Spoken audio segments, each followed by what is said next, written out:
before it was done in a way, it was kind of very amorphous in how the reaction was.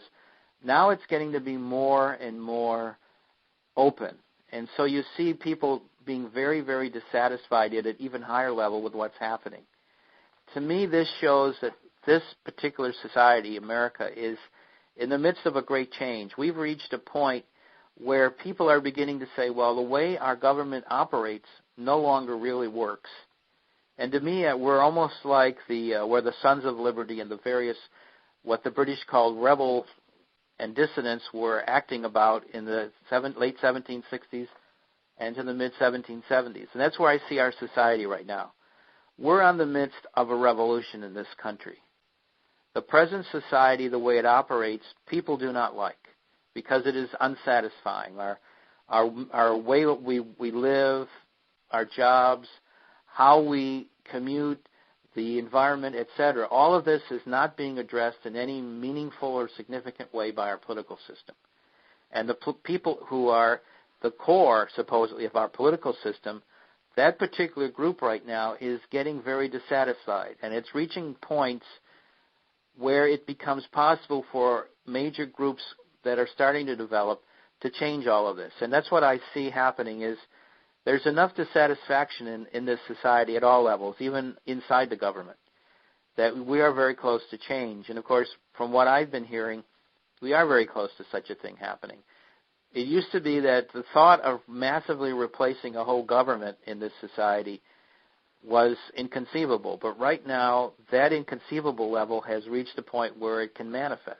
I've been impressed that people like Ron Paul, who are speaking openly about the importance of getting back to a constitutional framework and speaking openly about some of the major abuses of power, are getting a national forum. Exactly. This is part of this whole procedure that I was talking about. There's a massive operation of change occurring in our body politic, if you want to call it that. And that is what is happening. And more, as you see this presidential system move towards its next election in the end part of 2008, you're seeing that this country is very dissatisfied with how its government operates, who are the people who are, quote-unquote, chosen to be a part of being the major candidates for this change, because actually the office of president, the way it's set up right now, is probably the single most powerful force for change in our entire society. And so as you see this moving forward and you see what's happening with this process, it's been amazing what is happening so far, because before you would have like one or two people who would be a part of this alternate concept, and maybe once in a blue moon one of these would become a major third-party candidate. And now we see all kinds of things happening which indicate that this political process has not yet reached the levels of change that is going to affect it. In other words, this summer, a lot of stuff is going to happen about how this political presidential process happens. And that to me is another sign of change. And, of course, from what I've heard from people on, quote, the inside of trying to get a massive change happening, is that massive change and this prosperity program I've been alluding to very briefly are part of a process that's very close to happening that will cause a massive change in our society, and that it will be welcomed. It will not be addressed with a lot of dissonance. So we actually have reached a point in our society where change is being actually welcomed, and a positive change of the massive level that we're talking about can actually, in the foreseeable near future, occur in a way that the system will, that meaning the body politic, the people, however you want to call it, will accept it and will actually be a part of the process of this change. And that really, to me, is the most important thing that's coming out of the last crazy 6 months of the so-called political party process. That's why it's going so quickly and why people want to get it over with, because traditionally the old 18-month to 2-year process that we've gone through for decades in creating how a president is chosen as a candidate by the major parties and then elected, that whole process is being basically put on its ear or on its head right now. What's your take on the role of the Galactic Federation in helping to try to make this transition as smooth as possible? And then also, do you have any information about the role of the humans that are inhabiting the inner Earth in this whole transformation? Sure. What the Galactic Federation has been doing is keeping the political system at a certain level where change is possible. And, of course, what we're talking about is this particular government has been trying to move its centralization of power in an upward manner and has been unable to do so. In other words, it hasn't been able to find a system where it could put martial law in or try to get more draconian measures passed that would allow it to have even more power. That power is maintained at a relatively the same level, and it has been slowly but effectively declining.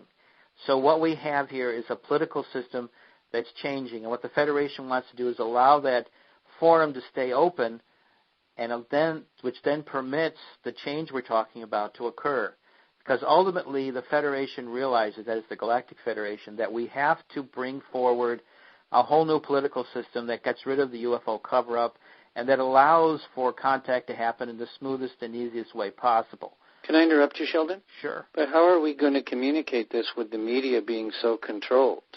Well, the thing that is happening is the rise of the Internet. And one of the things the Federation has helped to create and has helped put forward is allowing certain freedoms that keep the Internet going to happen. Okay. Because really, as long as we have the Internet, that is really the new newspaper, you might say, or the new TV news of the world. And wherever you go and you see an increase in computers, that's the largest thing you see immediately happening is Internet happens. Like the largest Internet in the world right now is in China, which only has grown up in the last 7 years in spite of a massive degree of oppression by this Chinese government trying to maintain its power. Well, I definitely have the feeling that the founders of Google are definitely important light workers.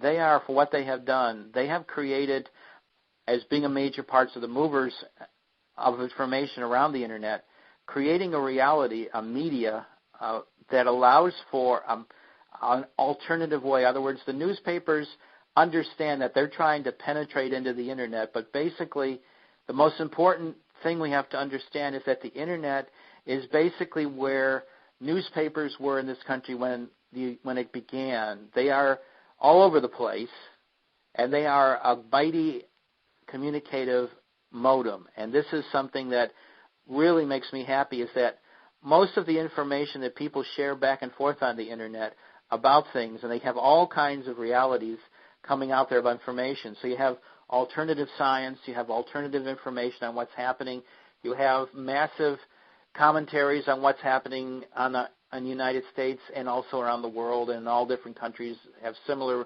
kinds of things happening. The rise of the blog, this diary of information, that stream of data and opinion, is created a massive amount of information that allows for change. So as I look at the future of politics and everything, I just see the Internet and all the things related to it as being kind of like the key for change.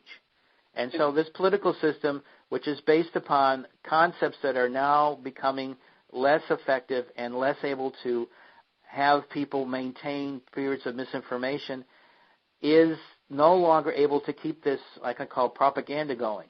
There are so many people who see through it and will make jokes about it.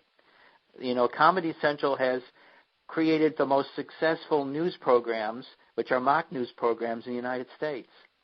And so we have this whole milieu, this whole incredible environment growing up about an alternative, and that politics as it exists today is not viable, and that a viable change has to happen. And that's why I see this particular political year as being a watershed in all of that. And also, if all the things I've been told about the massive changes that are to happen with it, in other words, the monies being finally distributed, and with it the government changes based on agreements that have been internationally and secretly signed off on, once all that happens, as it should, and possibly this coming year, and that's what I'm hoping for, that's what I'm intending, then this entire reality shifts immensely in a positive direction. And it suddenly takes this massive weight, this almost like sword of Damocles off our heads, and allows us to grow at an even faster pace, and allows a lot of the amazing stuff that we have that's been suppressed to come out. You know, there's all kinds of stuff that can create an ending almost immediately to all forms of pollution. We can solve the power problem. We can get rid of the problems we have about how we move from one place to another.